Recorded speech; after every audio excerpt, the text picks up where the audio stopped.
So tonight, Wednesday night, coaches meeting going on next door. I've managed to grab a few moments with Michael Walsh, who has been around at Ironsides active. In fact, the whole family, the whole Walsh family active. But Michael in particular, probably a good dozen years coaching mainly minis, youth, and most recently senior level. Is now Ironsides Director of Rugby. So thanks, Mike, for coming along, spend some time. I'm guessing really, we try and communicate, but perhaps a lot of the membership, particularly parents of the younger age groups, may not realise that actually Ironsides have a Director of Rugby. It's a term that's quite, I suppose, aligned with Premiership clubs and, just a very professional way of looking at stuff. Can you, I suppose, fill in the gaps for us and just briefly outline what the role in context of Ironsides is about, the work you're doing, and what it means to the club overall? Martin, thanks for the welcome. Director of Rugby is a collective term for this club. I chair a group of 9 level 2 coaches at the senior club, and I have the title Director of Rugby. Ultimately, Ironsides, we look to be, I suppose our strength is our diversity. We're an inner city club and we look to be diverse in everything that we do. We're player led, so we're not a committee that tells players what to do or how to play. We have a philosophy that says we're inclusive, that we must have fun. Our role as coaches is to develop the player, not to win. And I guess overall, if you ask what it means to the Ironsides, it means community. It means that every volunteer is important. Every bit of work that they do is important. And my role as Director of Rugby is just generally to make sure that we're playing rugby in the right frame of mind, that we're there to have fun, we're there to be inclusive, we're there to enjoy, we're there to develop skill sets, and that every member is treated equally. I guess that's key to the success as Director of Rugby. Yeah, that sounds really cool. Big role, a lot of people, volunteers are key, and it can sometimes be, I guess, frustrating to pull all the threads together and make it move forward in the right way. This particular season, I've noticed you shifted your focus a little less directorial, much more hands-on. Yes. In terms of actually coaching thirds and fourths.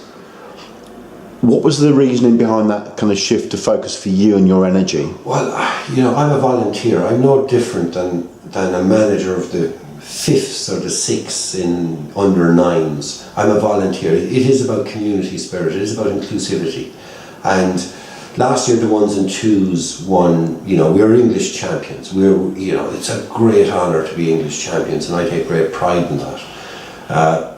But we never want to be distant from our membership. Our role as coaches is to develop all members, to develop the skill sets. I was very conscious after the 1s and 2s success last year that I didn't want our 3s and 4s to have a distance or feel distant from the club. So I took it on myself personally with the help of great captains and a tremendous committee to reinforce the value of our membership. So we went down to the 3s and 4s, and we have 9 level 2 coaches at senior, and we offered the opportunity to play rugby to the highest standard you can, and those members grasped that opportunity. We developed the skill sets. Winning and losing is not what Ironsides is about. We are community based. We are about developing the skill sets, making sure you enjoy your rugby and that you play, that you have friends and teamwork and respect. And all those things came together into what turned out to be a great season. 3s and 4s won the leagues. Exactly. So that focus, that energy, resourcing up, just making the guys feel welcome and wanted and part of something meaningful. Massive benefits with league wins. on the back of, I don't know, I mean, I guess it didn't feel quite the same a couple of years ago.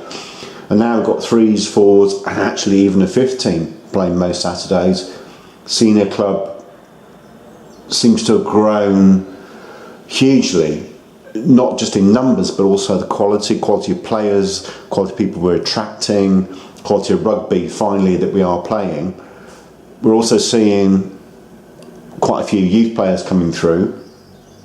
From your perspective, and having seen changes in growth over years, as we say since 2004 probably, when you first were part of this club, how would you summarise this season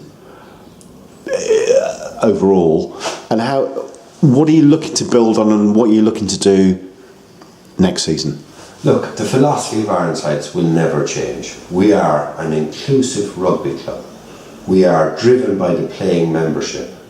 We don't tell the players what to do. We ask what we can do for the players. We're community based. I go back to this term of volunteer. Our volunteers are our heroes. Every single volunteer that does something is adding to community.